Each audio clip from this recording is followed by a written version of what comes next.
அழிந்து போவது உமக்கு பிரியமில்லை. என் ஆத்துமா மீது கருணை கொண்டு இறங்கி பிரியமா. ஒரு ஆத்துமா அழிந்து போவது உமக்கு பிரியமில்லை. என் ஆத்துமா மீது கருணை கொண்டு இறங்கி பிரியமா. யெகோவா நீரே என்னை காண்கிறீர். யெகோவா நீரே என்னை காண்கிறீர்.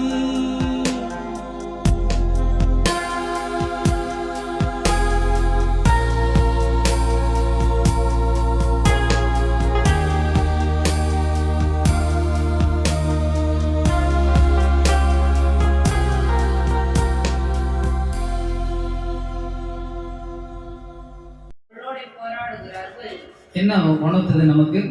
வேத பிரமாணத்தை விட்டு விலகிறவங்க.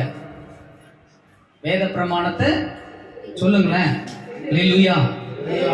வேத பிரமாணத்தை விட்டு விலகுகிறவங்க, வேதத்தை விட்டுட்டு விலகிறவங்க. அப்படிப்பட்ட மனுஷனு என்ன முத்திரை போடப்படுதுனாக்கா துன்மார்க்கன். வேத பிரமாணத்தை விட்டு விலகுகிறவர்கள் துன்மார்க்கனை புகழ்வாங்க. அப்போ ஆண்டவரை புகழ மாட்டாங்களா? ஏன் அப்படி சொல்லுது? துன்மார்க்கரை புகழ்வார்கள். வேத பிரமாணத்தை கை கொள்ளுகிறவர்களோ அவர்களோடு போராடி கொண்டு இருப்பார்கள். யாரோடு போராட்டம்? துன்மார்க்கனோடு போராட்டம். அப்ப நல்லா தெரிஞ்சுக்கணும், வேதத்தை யார் ஒருத்தர் வேத பிரமாணத்தை விட்டு விலகாத இருக்கிறாங்களோ, வேதத்தின்படியே வாழணும், வேதம் சொல்லுகிறபடியே இருக்கணும்.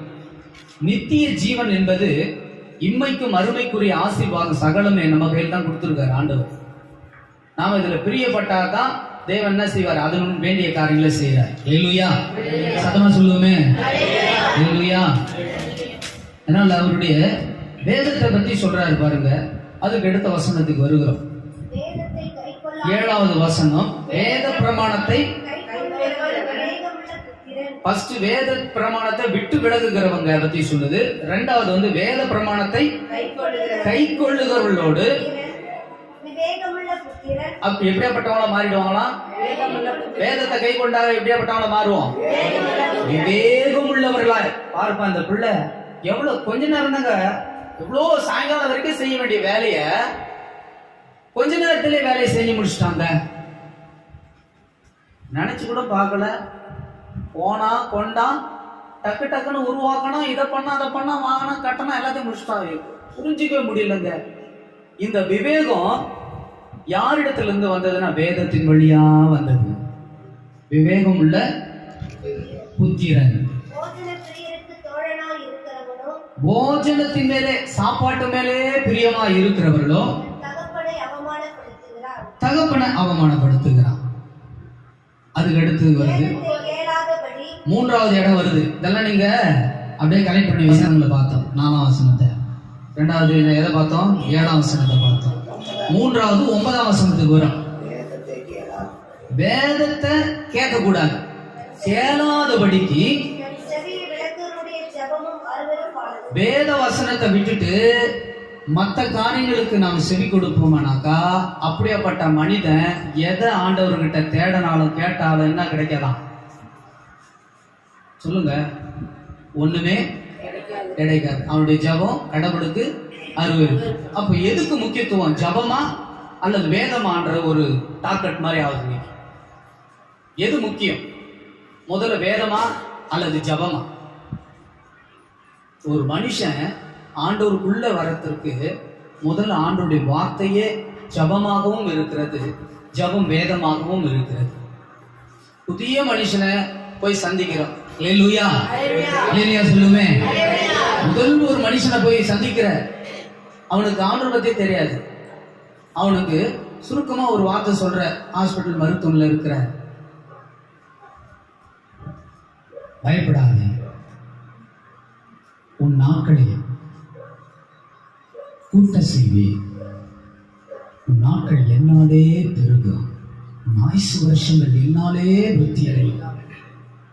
ஆண்டவர் சொல்லியிருக்காரு. அப்படியே ஆண்டவரே என்னுடைய ஆயுசு நாட்களை பெருக பண்ணுங்க. அந்த மருத்துவமனையிலிருந்து அவங்க வீட்டுக்கு சுகத்தோடு திருமணம். ஆண்டவரே கரங்களை தட்டி மையப்படுத்தோங்க. உன் மேல தேவ பிரசன்னம் வருகிறது, தேவ பிரசன்னம் இறங்கி வருகிறது. கண்களை மூடி நீங்க உணர்ந்து கையை தட்டி மையப்படுத்துங்க. உம்மாலே எனக்கு நாட்கள் பெருகட்டும் ஆண்டவரே. என் ஆயுசு வருஷங்கள் விருத்தி அடைவதாக. எங்கள் ஆண்டவராலே எங்கள் ஆயுசு காலங்கள் எல்லாம் பெருகுகிறதுக்காக ஸ்தோத்திரம். அப்படி ஆண்டவருடைய வார்த்தையை சொல்லி நாம செயல்படுத்தும் போது ரட்சிப்பு உண்டாகுது. அப்படி நாம வேத பிரமாணத்தை விட்டு விலகுகிறவருடைய ஜெபம் அருவருப்பாக. வேதத்தை கேளாதபடி தன் செவியை விளக்கி ஜெபிக்கிறவருடைய ஜெபம் அருவருப்பாக இருக்கிறது. 9 பார்த்தோம். அதுக்கடுத்து இன்னைக்கு அந்த 3 இடம் தான் கர்த்தர் கொடுத்திருக்கிறார். 1 வேத பிரமாணத்தை சரியா பாரு, கண்ணை திறந்து பாரு. வேதத்துல 4ஆம் வசனத்துல சொல்லுகிறது விட்டு விலகுகிறவர். கர்த்தரை புகழ மாட்டாங்க.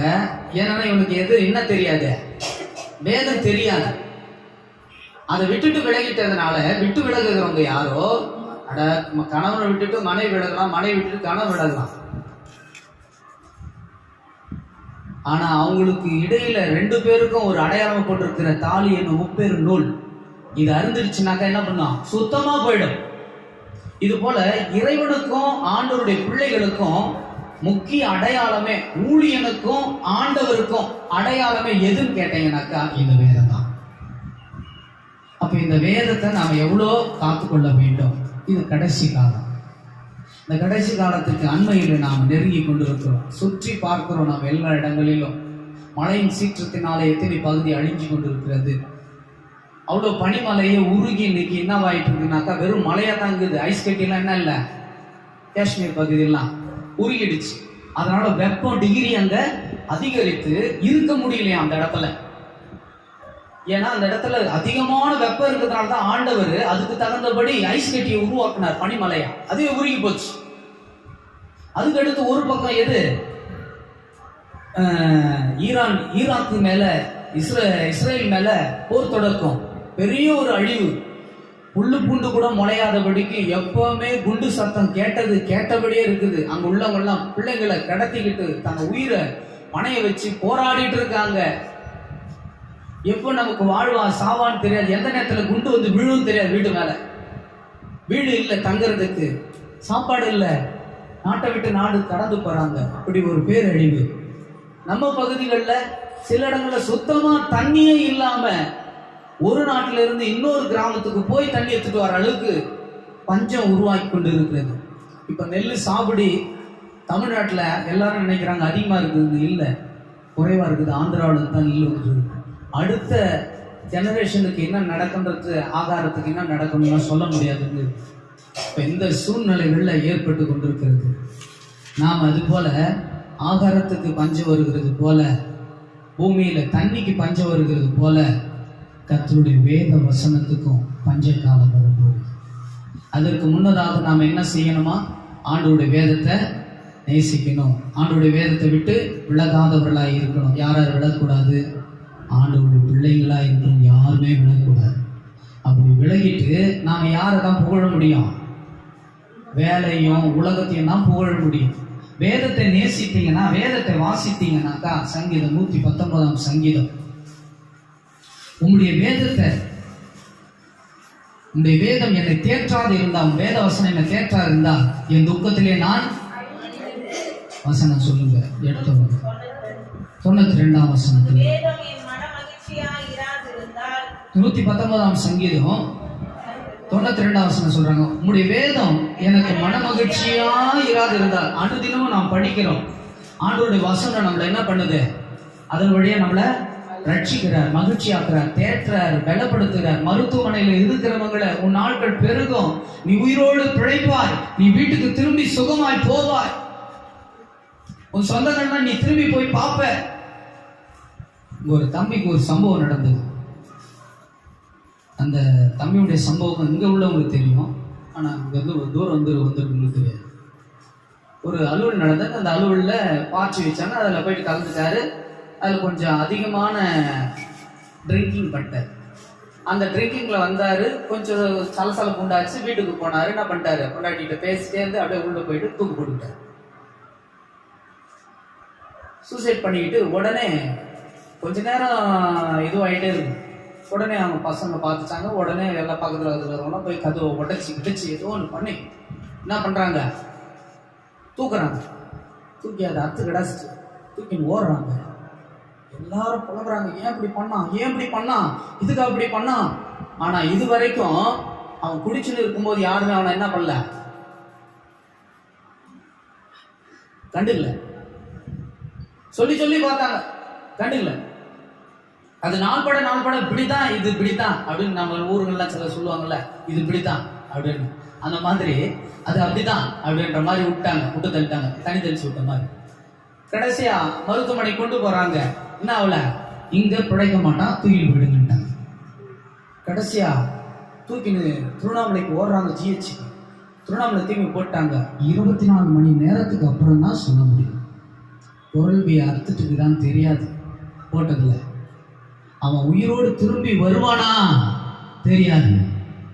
இப்போ இதுவரைக்கும் அவன் பாவத்துல, பாவ சந்தோஷத்துல, துன்மார்க்கமான ஒரு வாழ்க்கையில ஈடுபட்டுக்கின்னு தண்ணி அடிச்சுக்கின்னு அவன் மனம் போக்குல தன்னலமா, தன்னிச்சையா, தனக்குரியவனா, தனக்கு வேண்டியதை மட்டும் பார்த்துக்கிறவன் கிறிஸ்துவனே அல்ல. இதை தன்னலமா கொண்டு குடிக்கிறது, மத்தவன் சம்பாதிக்கிறதையும் வாங்கி குடிக்கிறது. இது ஒண்ணுதான். குடிக்கிறது, நல்லா சாப்பிட்றது, தூங்கிறது, வேலை செய்யறது, இது மட்டும் கிடையாது. ஆண்டவருடைய பிள்ளைங்களுக்கு வேதத்தையும் வாசிக்கணும், செபிக்கணும், குடியை விட்டுறணும். அது முயற்சி எடுத்தால் முடியும். கடைசி அந்த நிலையில இருந்து அவனை மருத்துவர்கள் சொல்லிட்டாங்க. கடைசி இப்போ எல்லாரும் அழுது புலம்புறாங்க. வேதத்தை வாசித்தவர்களும் நேசித்தவர்களும் கை கொண்டவர்களும் அழுகுறாங்க. வேதத்தை வாசிக்காதவங்களும் நேசிக்காதவங்களும் இப்போ தனக்காக அழுவாம யாருக்காக அழுகுறாங்களாம். பிலிப்பியர் 3ஆம் அதிகாரத்துல நீங்க இதை படிச்சீங்கன்னா சொல்லுவாரு, கிறிஸ்துவர்களா இல்லாத இருந்தே அவங்க மற்றவர்களுக்காக அழுகுறாங்க. பாத்தீங்களா, இவங்கெல்லாம் யார் தெரியுமா? வேதம் அறியாதவே அவங்க என்ன பண்றாங்க, அவங்களுக்குள்ள வேதம் வாழ்ந்து கொண்டு இருக்கிறது, வேதம் தரிக்கப்பட்டவர்களா இருக்கிறாங்கன்னு சொல்லுகிறது. 2ஆம் அதிகாரம் 4ஆம் வசனத்தை வாசிக்கிறோம். அவனவன் தனக்கானவைகளுக்குரியவைகளை அல்ல, பிறருக்கானவைகளை நோக்குவானாக. கிறிஸ்துக்குள்ளே இயேசுக்குள்ளே இருந்த சிந்தையே நமக்குள்ளே இருக்க கடவர். அப்படி ஒருத்தர் இருந்தானாக்கா அவன் யாரா இருக்கிறானா? வேதம் அவனுக்குள்ளே. கரங்களை தட்டி மகிமைப்படுத்துமே. மறைந்திருந்து வேதம் என்னை தேற்றாது இருந்தா, என் மனமகிழ்ச்சியா இராது இருந்தா, நான் துக்கத்தில் அழிஞ்சு போயிருக்கேன். அப்போ எல்லாருடைய கண்ணீரும் இப்போ தான் சுமக்காதவங்க, தான் பெற்றெடுக்காதவங்க, தான் கர்ப்பத்தில் சுமக்காதவங்க, பெற்றெடுக்காதவங்க ஆனா கண்ணீர் விட்டு அழுகுறாங்க. அவன் திரும்பி வந்துடணும் ஆண்டவரே, அவன் திரும்பி வந்துடணும் கடவுளே, அவன் எப்படியாவது திரும்பி வந்துடணும். அவனுக்கு 2 பிள்ளைங்க, அவன் எப்படியாவது வந்துடணும். யாரும் இல்லை அவனுக்கு, அவன் தெரியாதனமா ஏதோ பண்ணிட்டான், அவன் எப்படியாவது வந்துடணும்னு கண்ணீர் விட்டு அழுது புலம்பி பிறண்டு உருண்டு எல்லாத்தையும் என்னென்னவோ செய்யறான். ராத்திரி முழுவதும் அந்த ஊர் சம்பந்தப்பட்ட அவர் உறவா இல்லாதவன் கூட மருத்துவர் இவனை தூங்காத அளவுக்கு பார்த்துக்குங்கன்னு சொல்லிட்டாங்க. 2வது நல்ல நிலையில இருக்கத்தக்கதா கை காலை உதச்சிக்கினே இருக்குது, ட்ரிப்ஸை போட்டிருக்கிறாங்க, ஆக்சிஜன் வச்சிருக்காங்க, எல்லாமே இருக்குது. இந்த செயற்கை காற்று அவனுக்குள்ள என்ன பண்ணணும், இருந்து செயல்படுத்தணும். இது அவன் கை தவறி எடுத்துட்டானாக்கா உயிருக்கு ஆபத்து. இந்த செயற்கை காற்று எடுத்துட்ட பிறகு இயற்கை காத்துல அவன் வாழ்ந்தானாக்கா அவன் பழச்சினான்னு அர்த்தம். இப்ப செயற்கை காத்துல தான் நுரையீரல்ல இருந்து, ஆற்றல் பம்புல இருந்து எல்லாமே ஓடிட்டு இருக்குது. அவனோடு கூட 5 பேர் இடைவிடாம ஜெபம் பண்ணிக்கிட்டே இருக்கிறாங்க. அவங்களாம் யாரா? வேதத்தை காத்தவங்களும், வேதம் இல்லாத இருந்தும் அறியாத இருந்தும் அறிந்து கொண்டவர்களை போல கூட இருக்கிறவங்க. இப்போ அறியாதவங்க கூட இருக்கிறாங்க, ஆனா அறிந்தும் சிலர் அப்படியேப்பட்ட நிலையில வேதத்தை காக்காத இருக்கிறவங்களும் இருக்கிறாங்க. இப்போ இந்த சூழ்நிலையில பாருங்க, கடைசியா ஜெபிக்கிறாங்க. ஒரு வார்த்தை, ஆண்டுடைய வார்த்தை உண்டாகுது, உனக்கு அதிகாலையில் அவன் பிழைச்சிடுவான், அதிகாலையில் 7 மணிக்கு அவன் சுகமா திரும்புவான். மருத்துவர்கள் 24 மணி நேரம் டைம் கொடுத்தாங்க, இன்னும் நேரம் கூடிக்கிட்டு இருக்குது. ஆனானாக்கா தேவன் ஜெபித்து கொண்டு வேத வசனத்தின் மூலமா கொடுக்கப்பட்ட அந்த வார்த்தை நிமித்தம் என்ன ஆனதுனாக்கா 7 மணிக்கெல்லாம் கண்ணை திறந்து பார்த்தா நான் பாத்ரூம் போகணும்னு சொல்லுவேன். கரணத்தை வேதம் என்ன தேற்றாது இருந்தாக்கா நான் இந்த துக்கத்திலே நீங்க மட்டும் இல்லாது இருந்தா துக்கத்தில் நான் அழிந்திருப்பேன். உங்க வார்த்தை மட்டும் தேற்றாது இருந்தா மன சஞ்சலத்தில் மடிந்திருப்பேன். ஆமா, அவருடைய வேதம் நம்மள தேற்றாது இருந்தா நம்முடைய துக்கத்தில் என்ன பண்ணியிருப்போம்? மடிந்து போயிருப்போம். இது இன்னொரு வசனம் சொல்லுகிறது, உம்முடைய வேதத்தை நேசிக்கிறவர்களுக்கு மிகுந்த சமாதானம். அவருடைய வேதத்தை நாம் என்ன செய்யணும்? அனுதினமும் சொல்லுங்க, நேசிக்கிறதுனா என்னது? சரி, யாரெல்லாம் ஒரு நாளைக்கு வேதத்தை ஒரு அதிகாரமாக படிக்கிறோம்? கைது. நான் அனுதினமும் ஒரு அதிகாரமாக படிக்கிறேன். சரி, இது வரைக்கும் படிக்கணும், பரவாயில்ல, இனிமேல் படிக்கிறோம், கை தூக்குங்க. அப்படி இருந்தீங்கன்னா நீங்க நீதிமானுக்குரிய தன்மையில இருக்கிறீங்க, ரட்சிக்கப்படுவீங்க, அந்த வார்த்தையினால தேற்றப்படுவீங்க. ஆண்டவர் காலையில தட்டி எழுப்புறாரு, என்ன கொடுப்பாருன்னு நினைக்கிறீங்க? காலையில் என்ன கொடுப்பாரு? வார்த்தை தான் கொடுப்பாரு. இலைப்படைந்தவருக்கு சமைத்து தேற்ற நல்வார்த்தை சொல்லும்படி கல்விமானின் நாவை நிரப்புகிறாரா காலை தோறும் தட்டி எழுப்பி. அப்போ அவர் நமக்கு கல்வி எல்லாமே கொடுக்குறது எந்த டைம் தானா? அதிகாலை ஜெபத்தில் நம்ம தேடும்போது. இங்க நாம் படிக்கிறோம், ஆசாரியின் வாயில எதை காக்கணும்? மல்கியா 2ஆம் அதிகாரம்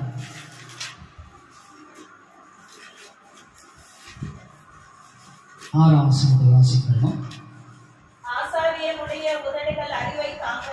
இது ஆசாரியனுக்கு உட்பட்டிருக்கிற காரியம் நினைச்சு கைடியும் போயிடக்கூடாது, நமக்கும் தான் உண்டாயிருக்கிறது. ஆசாரியுடைய வாய்களில் அறிவை காக்க வேண்டும்.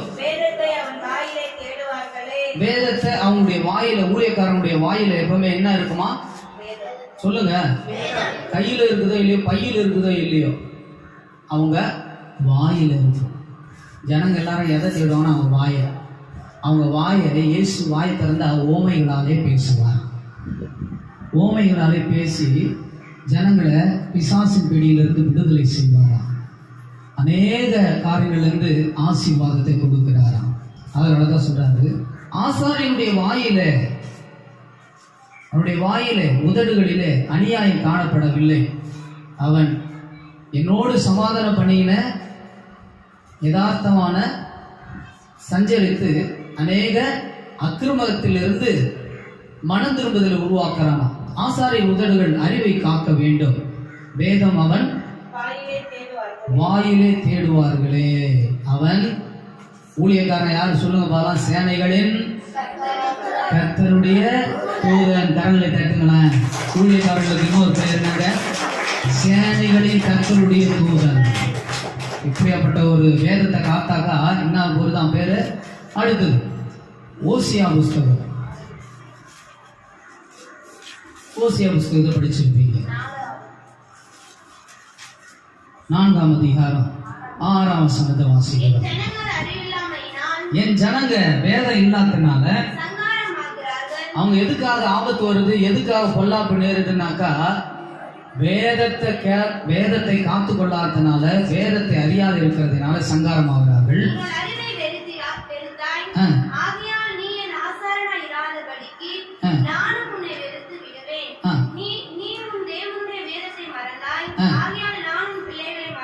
அப்போ பெற்றாருங்க எதை காக்கணும்? பிள்ளைங்களுக்கு வீட்டு சம்பாதிச்சு வைக்கலாம், ஆசீர்வாதம் நல்லதான். அப்புறம் ஒரு வேலை வாங்கி கொடுக்கலாம், சந்தோஷமா சம்பாதிக்கலாம். ஒரு மனைவி அவனுக்கு பார்த்து திருமணம் செஞ்சு வைக்கலாம். மகனுக்கு ஒரு மணமகனை பார்த்து திருமணம் செஞ்சு வைக்கலாம். ஆனாலும் இதெல்லாம் இருந்தாக்கா என்ன ஆகாது? இது மட்டும் இருந்தா போதாது. நாம சேர்க்க வேண்டியதை, கை கொள்ள வேண்டியதை எது? வேதத்தை. வேதத்தை நாம சேகரிக்கணும். வேத வசனத்தை நம்ம கிட்ட சேகரிக்கணும். உபாகம புஸ்தகம் 6ஆம் அதிகாரம். நீ அவைகளை உன் பிள்ளைகளுக்கு கருத்தாய் போதித்து வசனத்தை சொல்றாங்க. மேல இருந்து அதுக்கு மேல இருந்து வாசனம். இன்று நான் உனக்கு கட்டளையிடுகிற இந்த வார்த்தைகள் உன் இருதயத்தில் இருக்க கடவுது. சரி, இன்றைக்கு ஆண்டவர் ஒரு கட்டளை கொடுக்கிறார். என்ன தெரியுமா? நீங்க தினமும் வேதத்தை வாசித்து உங்க இருதயத்துல வைக்கணும். அப்படி வச்சீங்கன்னாக்கா அது என்ன செய்யும்? நம்மள நீதிமான்ற ஒரு தன்மையில நம்ம சுட்டி காட்டும். ரெண்டாவது, நாம நம்முடைய வேலை மாத்திரமல்ல, நம்முடைய பிள்ளைகளை ஆண்டவர் மறக்க மாட்டாங்க. கரங்களை தட்டுங்க. ஹல்லேலூயா. நீ என்னால் மறக்கப்படுவதில்லை. நான் பத்தி ஆண்டவர் அந்த வார்த்தையெல்லாம் நிறைவேறும். அப்பதான் உன் பிள்ளைய நான் மறக்க மாட்டேன். நீ என் வேதத்தை மறந்தனாக்கா நான் உன் பிள்ளைய மறக்க வேண்டியதாக இருக்கும். அப்ப நாம அதிகமா வேதத்தை நினைத்து நாம ஜெயம் கொள்ளுகிறவரா ஜப வீரனாய் கர்த்தர் காணப்படும்படி விரும்புகிறார். இன்று உனக்கு விதிக்கிற கட்டளைகள் எல்லாம் இந்த வார்த்தைகள் உன் இருதயத்தில் இருக்க கடவுது. தாய்மாருங்க வீட்டுல உட்கார்ந்து இருக்கும் போது என்ன சொல்லணுமா? படுக்கும் போது ராத்திரில அந்த நாடகம் பார்த்தோம், எப்படி இருந்துச்சு? சூப்பரா இருந்ததா? அதனால சந்தோஷம் கிடைக்காது, நிறைவான சந்தோஷம். படுக்கும்போது 2 பேர் இருந்தீங்கன்னா, கணவன் மனைவி இருந்தீங்கன்னா 2 பேர் பேசிக்கணும். அப்படி இல்லைனாக்கா பிள்ளைங்க இருந்தாக்க என்ன பண்ணணும்? பிள்ளைங்க கிட்ட பேசிக்கிட்டே தூங்கணும். அப்படி வளர்க்கப்பட்டவன் தான் யோசேப்பு. யோசேப்போடு கர்த்தர் இருந்தார். அவன் காரிய சித்தி உள்ளவனா மாறினான். அவன் எப்படி காரிய சித்தி உள்ளவனா மாறினான் தெரியுமா? அன்றைக்கு வேதம் இது போல ஆபிரகாம் கிட்ட இல்லை. ஆனா ஆண்டவர் பேசுற சத்தம் இருக்குது. அவரை நடத்தி வந்த விதம் அதைத்தான் ஆபிரகாம் யாருக்கு பேசினாரு? யாக்கோபுக்கு பேசினாரு. யாக்கோபு யாருக்கிட்ட பேசினாரு? ஈசாக்கு கிட்ட பேசி, ஈசாக்கு யாக்கோபு கிட்ட பேசி, யாக்கோபு தன்னுடைய பிள்ளையா இருக்கிற யோசேப்பு கிட்ட பேசினார். இந்த கதையெல்லாம் அவன் கேட்டு கேட்டு நம்முடைய முற்பிதாக்கள்லாம் அப்படின்னா நடத்தி வந்தாருப்பா. கல்தேயர் பட்டணத்தை விட்டு என் பாட்டன் புறப்பட சொன்னாரு. ஆண்டவர் சொல்லுக்கு கீழ்ப்படித்து வந்தாரு. கடற்கரை மணல் அத்தனையும் ஆசீர்வதிப்பேன்னு சொன்னாரு. உன்னை பலத்த ஜாதி ஆக்குவேன்னு சொன்னாரு. உன் பேரை பெருமைப்படுத்துவேன்னு சொன்னாரு. நான் போக சொன்ன இடத்துக்கு என் சொல்லுக்கு நீ கீழ்ப்படிவாயான்னு சொன்னாரு. இப்படிதான் நடத்தி வந்தாரு. என்னுடைய அடுத்த பாட்டங்கள் இருக்கிறது யாரு? ஈசாக்கு. அவர் ஒரு விதை விதைத்தாரு. அது 100 மடங்காக பலன் கொடுக்கும்படி செய்தாரு. அவன் கிணறு வெட்டனா. தண்ணி இல்லாத பஞ்ச காலத்திலே ஆண்டவர் என்ன பண்ணாரு? என்னுடைய பாட்டனோடு இருந்ததுனால தண்ணீரை பெருக செய்தார். அதே போல உன் அப்பனா இருக்கிறனா மந்தையை பெருகெடுக்க செய்தார். மலடியா கிடந்த இந்த ஆடுகள் எல்லாத்தையும் என்ன பண்ணாரு? என் கையில உங்க தாத்தா கொடுத்தாரு. அதை நான் வாங்கி மேய்க்க ஆரம்பிச்சேன். ஜெபம் பண்ணி ஆண்டவருடைய ஆசீர்வாதம் ஏமால இருந்தது. அதை பெருகெடுக்க பண்ணிடுறாரு மந்தையை. இப்போ உங்ககிட்ட அந்த வார்த்தையை கொடுக்குறேன். நம்முடைய முற்பிதாக்களோடு இருந்தவர் உன்னோடு கூட இருப்பார். யோசேப்பு, நீ பயபக்தி உள்ளவனாயிருந்து பயத்தோடு இருந்து உன்னுடைய எல்லா தீங்குக்கும் விலக்கி உன்னை நன்மையினால உன்னை காக்கிறதுக்கு தேவன் உன்னோடு இருப்பார். அதனாலதான் அவன் பயப்படவே இல்லை. காரிய சித்தி உள்ளவனானா அவன் செய்கிறது எல்லாமே வாய்க்க பண்ணிடுது. காரணம் யார்? இந்த வேதம் இல்லாத காலத்துல தேவன் நடத்தி வந்ததை அதை சொல்லி இருந்த அந்த வார்த்தை யோசிப்போடு இருந்ததுனால பிள்ளையாண்டான நடத்த வேண்டிய விதத்தில் நடத்து. முதிர் வயதில் அவன் அதை நீதிமொழிகள்ல பிடிக்கிறோம். அதை விடாத இருப்பான். அப்ப நடத்த வேண்டிய விதத்தை பத்தி பேசுறாரு. அதுதான் இந்த உபாகமும் 6ஆம் அதிகாரம் 7ஆம் வசனம் பார்க்கிறோம். நீ அவைகளை உன் பிள்ளைகளுக்கு கருத்தா போதிக்கணும். அப்ப வேதத்தை நீ படிச்சிருக்கணும், நீ கேட்டிருக்கணும் சத்தியத்தை. அப்பதான் நீங்க சொல்ல முடியும். கருத்தா போதித்து நீ வீட்டுல உட்கார்ந்துட்டு இருக்கும் போது, அல்லது நீ நடந்து போகும்போதோ, அல்லது நீ படுக்க போகும்போதோ, அல்லது நீ எழுந்திருக்கும் போதோ, எதை குறித்து பேசணுமா? வசனத்தை குறித்து பேசு, நீதி குறித்து பேசு. இதத்தான் ஆபிரகாம கர்த்தருடைய இருதயம் நம்பினதான். இன்னைக்கு நம்மள எல்லாரும் ஆண்டவர் நம்புறாரா இல்லையா? நம்புறாரா? நாம எப்படி இருக்கணும்? அவருடைய நம்பிக்கைக்கு பாத்திரரா இருக்கணும். ஆதியாகமம் 18ஆம் அதிகாரம் அதான் சொல்லுது. ஆபிரகாம் என்னை குறித்து தனக்கு பின் வரப்போகிற சந்ததிகளுக்கு என் வழியை என் நீதியையும் அவர்களுக்கு நியாயத்தின் வசனம் சொல்லுங்க. 18-19 வசனத்தை வாசிக்கிறாங்க. கர்த்தர் ஆபிரகாமை நான் உன்னை ஆசீர்வதிப்பேன், உன்னை பெரிய ஜாதி ஆக்குவேன், உன் பேரை பெருமைப்படுத்துவேன். இதை மட்டும் புடிச்சுக்கிறது கிடையாது. அதுக்கு அடுத்து என்ன செய்யணும்?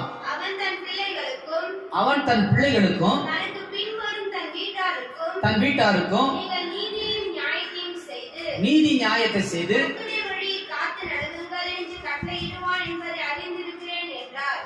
கர்த்தருடைய இருதயம் ஆபிரகாமை நம்பினது. இன்றைக்கு நம்மளையும் கர்த்தர் நம்ப வேண்டும். அப்படின்னாக்க நம்முடைய இருதயத்துல காலையில விவசாயியானவன் நல்ல நிலத்தை உழுது பார்த்து அதுல ஒரு விதையை போடுறான் பார்த்தியா. அநேக விதைகள் போடுவாங்க, அது முளைத்து எழுந்து தண்ணி ஊற்றுவாங்க பார்த்தியா. இது போல நம்முடைய நிலம், இருதயமாகிய நிலத்தை வெறுமையா வைக்காம தினமும் என்ன செய்யணும்னாக்கா வசனத்தை விதைக்கணும். நம்முடைய நிலத்துல என்ன விதைக்கணும் சொல்லுங்க? நிலம்ன்றது இதயம், வார்த்தைன்றது தேவனுடைய விதை. வார்த்தைன்றது தேவனுடைய விதை. இந்த விதை யாருடையதா இருக்குது? ஆண்டுடையதா இருக்குது. யாக்கோபு திருமுகம் 3ஆம் அதிகாரம் கடைசி வசனம் வாசிங்க. கடைசி வசனம் வாசிங்க. நீதியின் கனியானது சமாதானத்தை நடப்பிக்கிறவர்களாலே சமாதானத்தை கொண்டு விதைக்கப்படுகிறது. அப்போ முதல்ல நம்ம கிட்ட விதை வரணும், ரெண்டாவது மற்றவங்களுக்கு விதை போகணும், ஆண்டுடைய வார்த்தை போகணும். அப்ப நமக்குள்ள ஆண்டுடைய வார்த்தை வரணும், வார்த்தையாகிய விதை வரணும், வந்து விழணும். நாம சமாதானத்துக்குள்ள நடத்தப்படணும். பிறருக்குள்ள என்ன கொண்டு போகணும்? அதுதான் சொன்னார், நீ பலப்படு, பின்பு உன் சகோதரனை பலப்படுத்து. நீ ஒரு கிராமத்துக்கு போக, ஒரு வீட்டுக்கு போகும்போது அதை பிளஸிங் பண்ணு. இந்த வேத பிரமாணத்தை கை கொண்டு நடக்கிறவங்க யாரோ அவங்க என்றென்றைக்கு அசைக்கவே பட முடியாது. என் வார்த்தையை கேட்டு அதன்படி செய்கிறவன் கண்மலையின் மேலே வீட்டை கட்டின புத்தி உள்ள மனுஷனா இருக்கிறான். சொல்லுங்க. 6ஆம் அதிகாரம் 49ஆம் வசனம் சொல்லுது, கடவுளுடைய விதையை வாங்கினவர்களும் காலையிலே எவனோ அஸ்திபாரம் இல்லாமல் மண்ணின் மேல் வீடு கட்டினவனுக்கு ஒப்பாய் இருக்கிறார். அப்புறம் நீரோட்டம் அதன் மேல் மோதின உடனே அது விழுந்தது, முழுவதும் அழிந்தது என்றார். மேல் வசனத்தை படிக்கிற 49-48ல என்னிடத்தில் வந்து என் வார்த்தைகளை கேட்டு அவைகளின்படி செய்கிறவன் யாருக்கு ஒப்பாய் இருக்கிறான் என்று உங்களுக்கு காண்பிப்பேன். ஆழமாய் தோண்டி கற்பாறையின் மேல் அஸ்திவாரம் போட்டு வீடு கட்டுகிற மனுஷனுக்கு ஒப்பாய் இருக்கிறான். பெருவெள்ளம் வந்து நீரோட்டம் அந்த வீட்டின் மேல் மோதியும் அது அசைக்க கூடாமல் போயிற்று. ஏனென்றால் அது கண்மலையின் மேல் அஸ்திபாரம் போடப்பட்டிருந்தது. அப்ப நாமெல்லாம் எதன் மேல அஸ்திபாரம் இருக்கணும்? நம்முடைய அஸ்திபாரம்லாம் கண்மலையின் மேல இருக்கணும்னாக்கா தினமும் நாம என்ன இல்லாம இருக்கக்கூடாது? கர்த்தருடைய வசனம் என்னும் விதை இல்லாதவனா இருக்கக்கூடாது. அப்ப விதை இருக்கிறவன் அன்னைக்கு முழுவதும் எந்த விதத்துல ஆண்டவர் வேதத்தை சுமக்கிறவங்களை நடத்துவார் தெரியுங்களா? அது தெரியணும்ல. அப்ப வேதம் வந்தாக்கா இதுதான் நம்மளை நடத்திட்டு போகணும். வேதம் இல்லாதவன் என்னதான் நீ ஜெபம் பண்ணாலும் சரி, மறுபடியும் உலக பிரகாரமா வந்துடும். பிசாசு வந்துடும், மாம்சம் பேசும், சுயம் நடக்கும், இதெல்லாம் நடக்கிறதா இருக்கிறது. கலாத்தியருக்கு எழுதின நிருபம் 6ஆம் அதிகாரம் 7ஆம் வசனமும் 8ஆம் வசனமும் படிக்கிறோம். நாம என்ன ஆகக்கூடாதுங்க? என்ன ஆகக்கூடாதுங்க? மோசமாக போகாதபடிக்கு மோசம் போகாதுங்கள். அவரை பரிகாசம், நீ கோயிலுக்கு போற, ஜபம் பண்ற, சத்தியம் பைபிள் படிக்கிற, கேட்கிற, கொள்ற, இதெல்லாம் சொல்லுவாங்க. ஆனா என்ன ஆகல வாழ்க்கையில? உங்ககிட்ட சமாதானங்குதா? உங்ககிட்ட நன்மைண்டா இருக்குதா? உங்ககிட்ட ஏதாவது ஆசீர்வாதங்குதா? அங்க போனையே அங்க வரையன்னுவாங்க. அப்ப மத்தவங்கள பரிகாசம் பண்றோமோ இல்லையோ, அவங்க நம்மள பரிகாசம் பண்றாங்களோ இல்லையோ, நாம யார பரிகாசம் பண்ண இடம் கொடுக்கூடாது. ஆண்டவரை தூஷிக்கிறதுக்கு இடம் கொடுக்காதபடி நாம கரெக்டா அந்த ஆசீர்வாதம் பெறத்தக்கபடி என்ன செய்யணும்? அன்னைக்கு அந்த வசனத்தை வச்சுக்கணும். என்னது? வசனத்தை இதயத்துல போட்டாதான் என்ன ஆகும்? விதைய போட்டாதான். நிலத்துல போடாத, நிலத்தை வாங்கி வச்சு கரம்பாக கிடந்தாதான் என்ன ஆகும்? நிலத்தை வாங்கினியா, கரம்பாக கிடக்கிறத தண்ணியை ஊத்தி என்ன பண்ணணும்? ஓட்டணும். சேடையை ஓட்டி பயிர் நடணும் இல்லையா? நல்லா புழுதி ஓட்டி நல்லா பண்படுத்திட்டு அதுக்கப்புறமேட்டுக்கு விதைய போட்டு அதுக்கு நீர் பாய்ச்சல காட்டணும். அப்பதான் என்ன ஆகும்? முளைக்கும். அப்படியாப்பட்டவன் தான் உண்மையும் உத்தமமான ஊழியக்காரன். உண்மையும் உத்தமமான ஊழியக்காரன், விவேகம் உள்ள ஊழியக்காரன். மத்திய 24 மத்திய 25 2 அதிகாரத்தில் சொல்லியிருக்கார். பொல்லாத ஊழியக்காரன், சோம்பேறியான ஊழியக்காரன் யார்? பொல்லாத விசுவாசிகளும் பொல்லாத விசுவாசிகளும் யார்? சோம்பேறியும் பொல்லாதவர்களும். இவர்களுக்கு என்ன இருக்காது? அவங்க கையில விதையே இருக்காது. கொடுத்திருந்தாலும் அதை விற்க மாட்டாங்க. அதனாலதான் நீதிமொழிகளே சொன்னாரு, தானியத்தை கட்டி வைக்கிறவர்களை ஜனங்கள் சபிப்பார்கள், அதை விற்கிறவன் தலைமையிலே ஆசீர்வாதம் தங்கி இருக்கும். நம்ம மேல கர்த்தருடைய ஆசீர்வாதம் இருக்கணும். அப்ப நான் வாங்குறது மட்டும் இல்ல, விதைக்கிறது மட்டும் இல்ல, விதைக்கு தக்க பலனை நாம் அடையணும். இதுதான் அந்த 7ஆம் வசனத்துல சொல்றாங்க. மனுஷன் எதை விதைக்கிறானோ அதே அறுப்பான். தன் மாம்சத்துக்கு என்று விதைக்கிறவன் மாம்சத்துக்குரிய அழிவை அறுப்பான். பரிசுத்த ஆவிக்கு என்று நம்முடைய ஜீவிக்க காலத்துக்கு என்று விதைக்கிறவன். அப்ப நம்முடைய முடிவு என்னவா முடியுது சொல்லுங்க பார்க்கலாம். அப்ப நம்முடைய ஒரு இருதயத்துல கர்த்தருடைய வேதம் வரணும். முக்கியம். வேத பிரமாணத்தை விட்டு விலகுகிறவர்கள் துன்மார்க்கனை தான் புகழ்ந்துன்னு தான் இருக்கும். நாம அதை புகழக்கூடாது, துன்மார்க்கனை மாத்தணும். மல்கியா 3ஆம் அதிகாரம் நினைக்கிறேன். புறப்பட்டு போங்க, போய் துன்மார்க்கனை என்ன செய்யுங்க, என் நாமத்துக்கு பயந்திருக்க உங்கள் மேல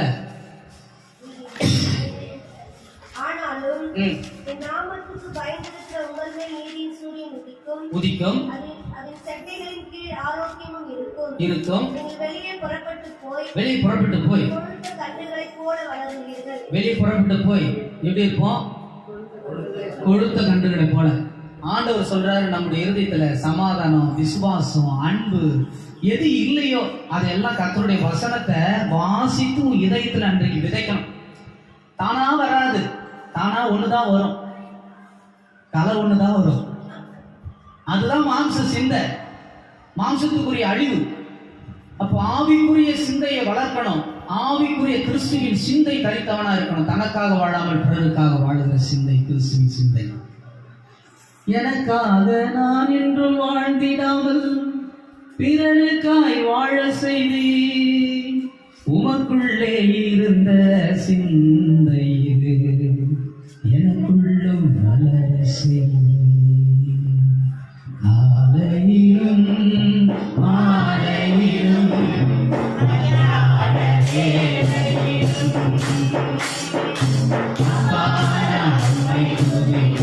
எதெல்லாம் விதை விதைக்கணும் ஆண்டவரே, அதுக்கு உள்ள விதை விழணும், முளையணும், நிச்சய ஜீவனை பெறணும்.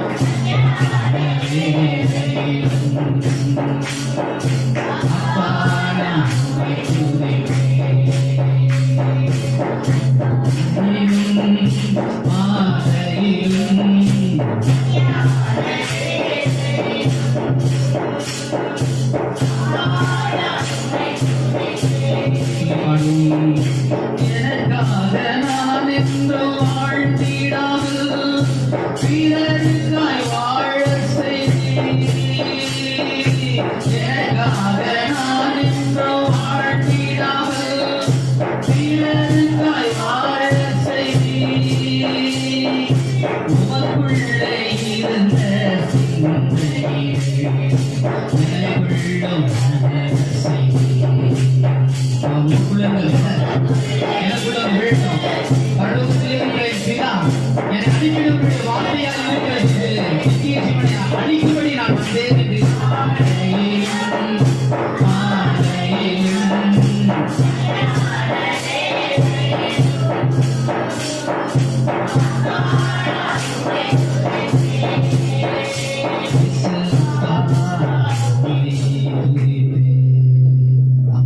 புறப்பட்டு போய் விதையை வாங்கினவங்க கட்டி வைக்காம ஊழியரா இருக்கட்டும், விசுவாச இனத்தாரா இருக்கட்டும், உலக மக்களா இருக்கட்டும், யாரா இருந்தாலும் சரி, விற்கிறவன் தலை மேல ஆசீர்வாதம். விற்கிறதுன்னா அதுக்கு என்னது?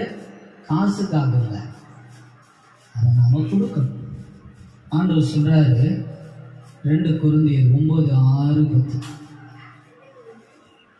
2 கொரிந்தியர் 9:6-10. என்ன சொல்றீங்களா?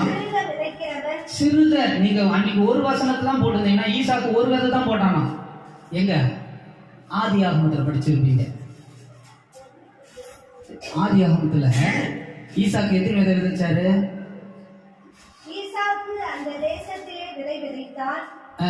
கர்த்தர் செய்ததினால் 26:12 தானே? 26:12 ஆதியாகமம். ஈசாக்கு அந்த தேசத்துல ஒரு விதை கூட போட்டா முளையில அந்த நிலத்துல. ஆனா ஈசாக்கு அந்த ஊருக்கு வந்தாரு, என்ன போட்டாராம்? இப்போ நிலத்துல போட்டாரு, இதயத்துல இல்ல, நிலத்துல போட்டாரு. போட்ட உடனே அந்த விதை கர்த்தர் அவனை ஆசீர்வதித்ததினால் அந்த வருஷத்தில் 100 மடங்கு கரங்களை தட்டி மையப்படுத்துமே. அவன் 100 மடங்கு. இன்னைக்கு ஒரு வசனத்தை நீ சுமந்துட்டு போற, இன்னைக்கு 100 ஆத்மாவை பிடிக்கணும். 100 பேருக்கு ரட்சிப்பு வேண்டும்.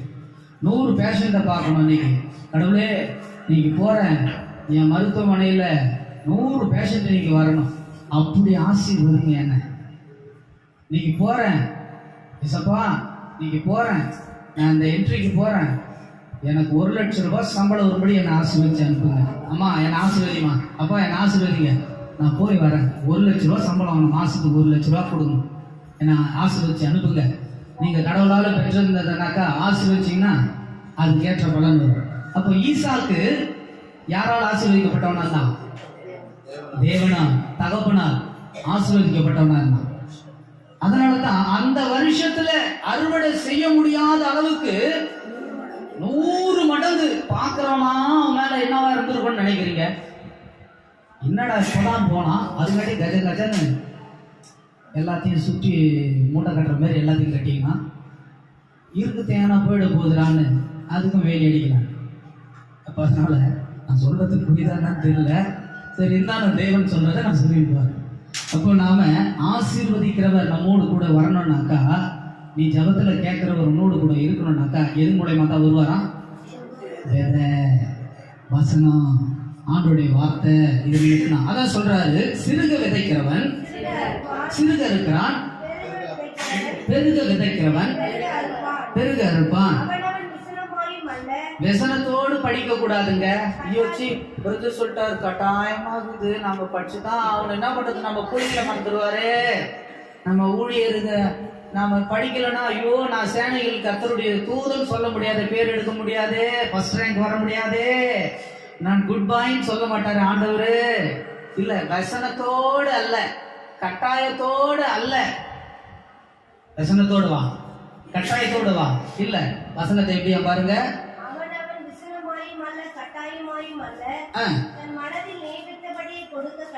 அப்புறம் வேதத்தையும் சரி ஜபத்தையும் சரி ஆலயத்துக்கு வரத்துக்கும் சரி உற்சாகமா வருகிற மேல தேவன் பிரியமா இருக்கிறார். அல்லேலூயா, அல்லேலூயா சொல்லுமே. அதாவது 10ஆம் வசனத்துக்கு வந்துருவோம். யாரெல்லாம் விதை விதைச்சிங்களோ அன்னைக்கு கர்த்தர் என்ன செய்யறாராம் பாருங்க, விதையும் புசிக்கிறவனுக்கு விதை அளித்து அதை பெருக பண்ணி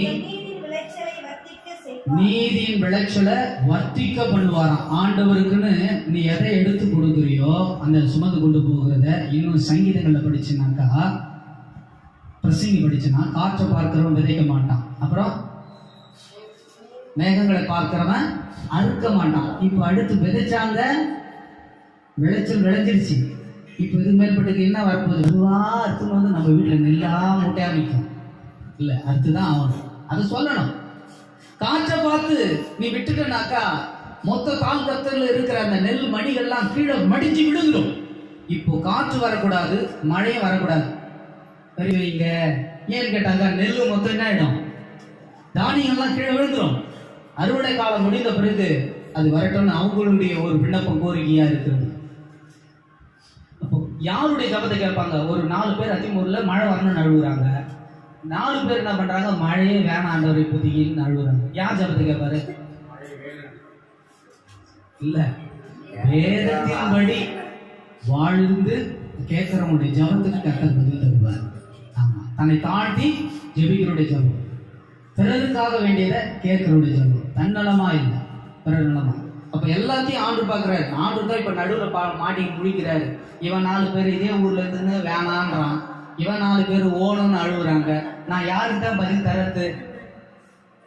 ஆண்டு சென்றானிக்கு பாக்குறாரு.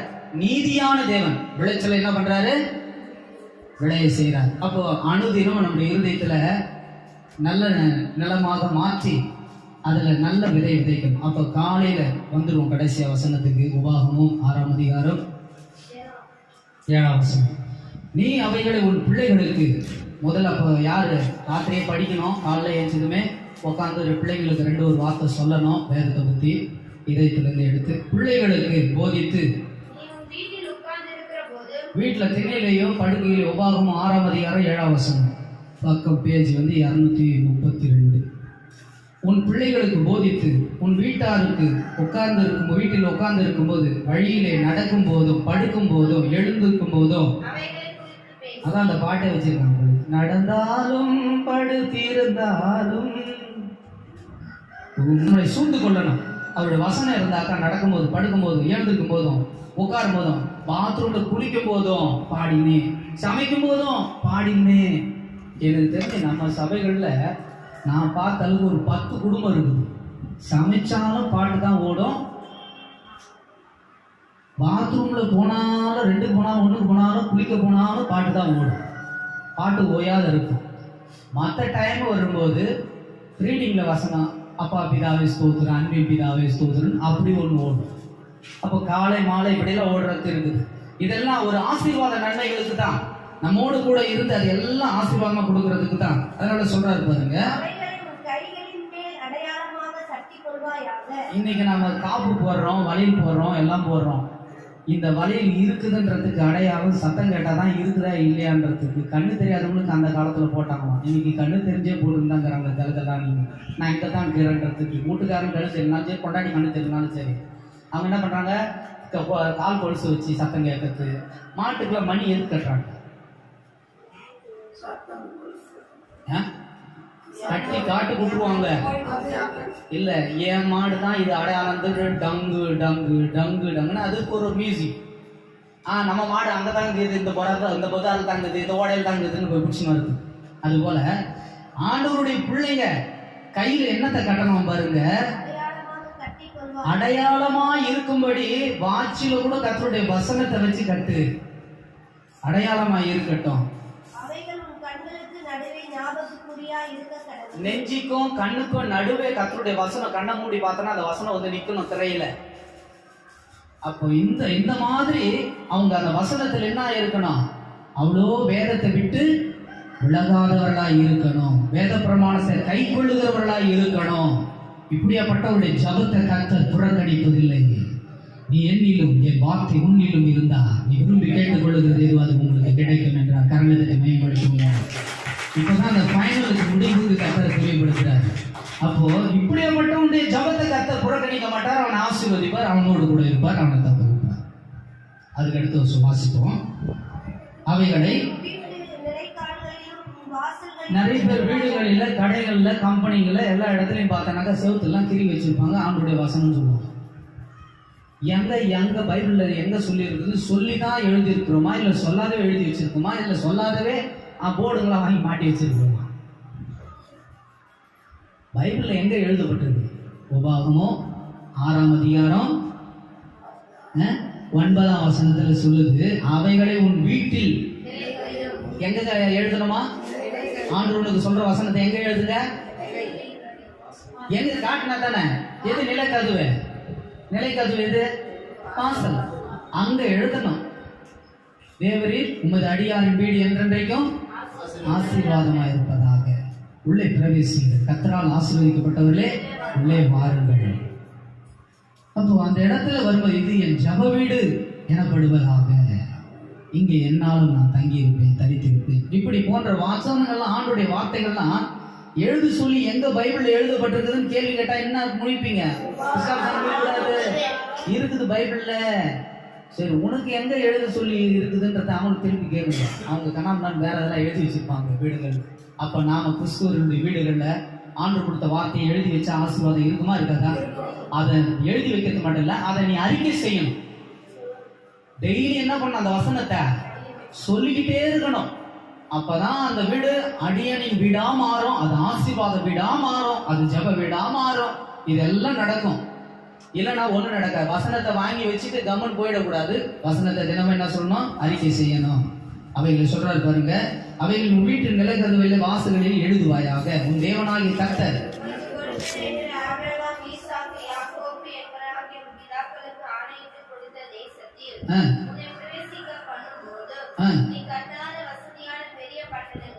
கை தட்டுங்க.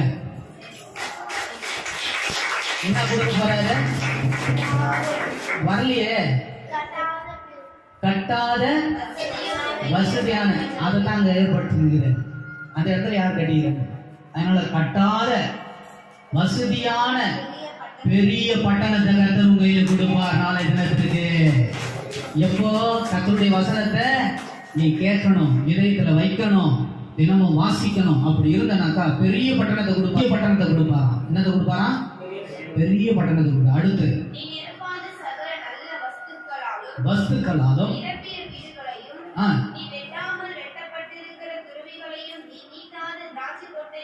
கிணறு கொடுப்பாராம். அதுக்கடுத்து பயிர் பச்சையா இருக்கிற திராட்சை தோட்டத்தை கொடுப்பாராம்.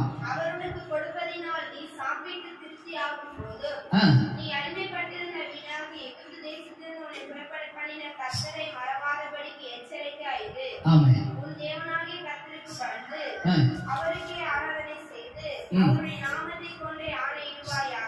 ஆமென். அதனால வேதத்தின் மூலமாக தேவன் எவ்வளவு ஆசீர்வாத நன்மைகள் வச்சிருக்கோம். அப்ப நம்ம வேதத்தை, இப்படியாப்பட்ட வேதத்தை நீதிமொழிகள் 28 சொன்னது போல வேத பிரமாணத்தை விட்டு விலகுகிறவர்கள் துன்மார்க்கனை புகழ்வார்கள். அப்படி புகழ்றதுனால, ஐயா நீங்க இதை குட்டிங்கள ரொம்ப நல்லவர் ஐயா, ஐயா நீங்க இப்படிங்க ஐயா அப்படிங்க ஐயான்னு வேதத்தை பிரமாணத்துல இல்லாதவங்களை பார்த்து புகழ்ந்தனா புகழ்ச்சி அல்ல. அதான் நீதிமொழியில் சொல்றாரு, துன்மார்க்கனை பார்த்து நீதிமானா இருக்கிறேன்னு சொன்னாக்கா நீங்க சபிக்கப்பட்டு போவீங்கன்னு சொன்னாரு.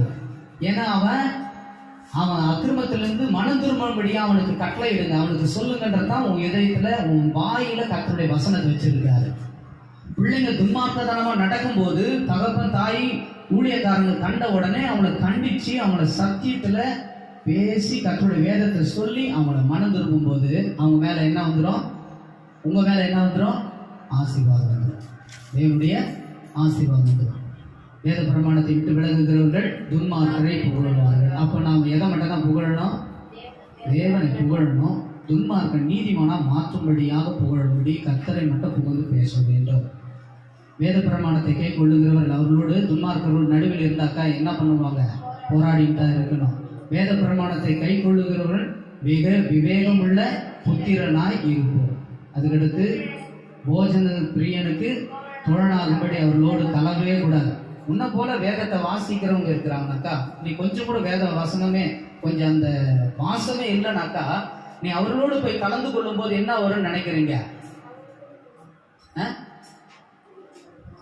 ஞானியோடு சேர்ந்தா ஞானம் அடைவான், மூடனோடு சேர்ந்தா மூடத்தனம் தான் வரும். அப்ப நாம வேத பிரமாணத்தை கை கொள்ளுகிறவர்களோடு கூட நாம் இருந்தோம்னாக்கா நாம அதுக்கு வேண்டிய நன்மைகளை கர்த்தர் ஆசீர்வாதத்தை வச்சிருக்கிறார். வேதத்தை கேளாதபடி தன் செவியை விலகிட்டு ஜெபிச்சாக்கா அந்த ஜபத்துக்கு பலன் இல்லை.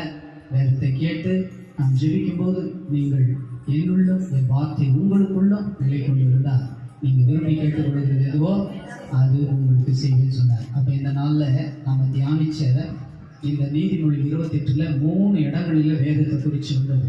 இந்த வேதத்துல ஊழியம் செய்கிறவங்களுக்கும் விசுவாசிகளுக்கும் அடுத்த பிள்ளைகளும் முப்பாட்டர்களுக்கும் எல்லாருக்குமே என்ன வந்திருக்குது? இந்த வேதம். இந்த வேதம் அப்போ எவ்வளவு முக்கியமானது. அப்போ வேதத்தை கொண்டு தான் ஆண்டவர் என்ன செய்யறார்? கடைசி நாட்களில நியாயமே தீர்க்க போகிறார். இந்த வேதத்தை கொண்டு இருக்கிறவங்க யாரோ அவங்க அஸ்திபாரம் உள்ளவங்க, வேத வசனம் இல்லாதவங்க அஸ்திபாரம் இல்லாதவங்க. அதனால நல்ல விதையை தினமும் எழுதி என்ன செய்யணும்? இதயத்துக்குள்ள வாசித்தது போல கை கொண்டு போடுங்க. கர்த்தர் நம்மை ஆசீர்வதிப்பாராக.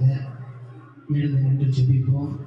நம்ம எல்லாருமே இந்த நாளின் சத்திய வசனத்துக்காக நாம் கர்த்தருக்கு நன்றி சொல்லி ஸ்தோத்திரம் பண்ணுவோம்.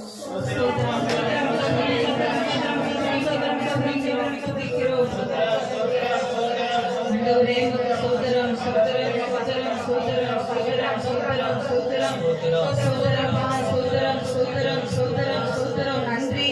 இந்த நாளிலே நீர் எங்களோடு பேசி நம்முடைய சத்திய வசனங்களுக்காக நன்றி செலுத்துகிறோம். ஆண்டவரே, ஆசாருடைய உதடுகள் அறிவை காக்க வேண்டுமே, அவன் வாயிலே ஆண்டவர் வேதத்தை தேடுவார்கள் என்ற வசனத்தின்படியாய் ஆண்டவரே முத்து ஸ்தோத்திரம் ஸ்தோத்திரம். உம்முடைய ஆசாரியர்களாக இருக்கிற ஊழியர்களுடைய வாய்கள் ஆண்டவரே ஸ்தோத்திரம் அறிவினால் நிரப்பப்பட வேண்டும். வேத வசனம் வெளிப்பட வேண்டும். ஆண்டவரை ஞானத்தினால் நிரப்புவீராக ஆண்டவரே. அப்படிப்பட்ட கிருபையினால் நிரப்ப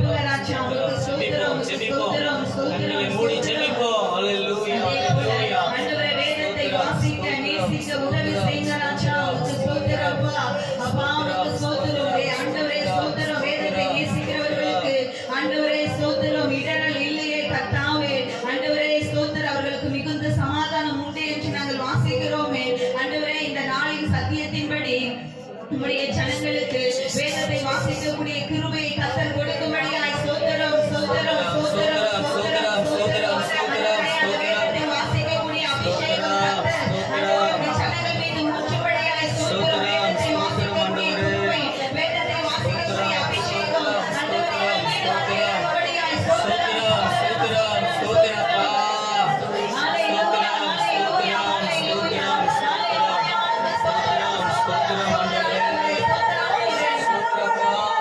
ஆண்டவரே நீ என் வேதத்தை மறந்தாய் ஆதலால் நான் உன் பிள்ளைகளை மறந்து விடுவேன் என்ற வசனத்தின்படி ஆண்டவரே ஸ்தோத்திரப்பா நாங்கள் வேதத்தை மறந்தால் எங்களுடைய பிள்ளைகளை நீர் மறந்து விடுவீரே ஆண்டவரே அந்த வசனத்தின்படி எங்களுக்கு நடக்காதபடி நாங்கள் வேதத்தை வாசிக்க நேசிக்க உதவி செய்ய ஆண்டவரே ஸ்தோத்திரம் படுக்கும் பொழுது நடக்கும் பொழுது வீடுகளில் ஆண்டவரே ஸ்தோத்திரம் பெற்றோர்கள் தங்கள் பிள்ளைகளுக்கு வசனங்களை சொல்லிக் கொடுக்க வசனத்தை நடத்த உதவி செய்த ராஜா ஸ்தோத்திரிக்கிறோம் ஸ்தோத்திரம் கர்த்தாவே நாங்கள் வேதத்தை மறவாதபடி எங்கள் இருதயத்தில் அதை நாங்கள் காத்துக்கொள்ள உதவி செய்ய ஆண்டவரே காத்துக்கொள்ள உதவி செய்ய ராஜா ஆண்டவரே நாங்கள் உமக்கு நன்றி செலுத்துகிறோம் இந்த வேதத்தின் மகத்துவத்தை கர்த்தர் இந்த நாளிலே எங்களுக்கு எடுத்துரைத்ததற்காக உமக்கு நன்றி செலுத்துகிறோம் நன்றி ஆண்டவரே அப்ப வேதத்தை வாசிக்கக்கூடிய கிருபை அபிஷேகத்தை எங்களுக்கு தந்தமைக்காக உமக்கு நன்றி செலுத்துகிறோம் நன்றி ஆண்டவரே நன்றி அப்பா நன்றி ராஜா உமக்கு நன்றி பரிசுத்த ஆவியானவரே உம்மை நன்றியோடு ஸ்தோத்திரிக்கிறோம் ஆண்டவரே இந்த வாரம் முழுவதும் கர்த்தருடைய ஜனங்களை ஆசீர்வதிப்பீராக ஆண்டவரே இந்த வாரம் முழுவதும் கண்ணீர் மணி போல எங்களை பாதுகாத்து வந்தீர் பரலோகத்தில் இருக்கிற எங்கள் பிதாவே உம்முடைய நாமம் ஸ்தோத்திரப்படுவதாக உம்முடைய ராஜ்யம் வருவதாக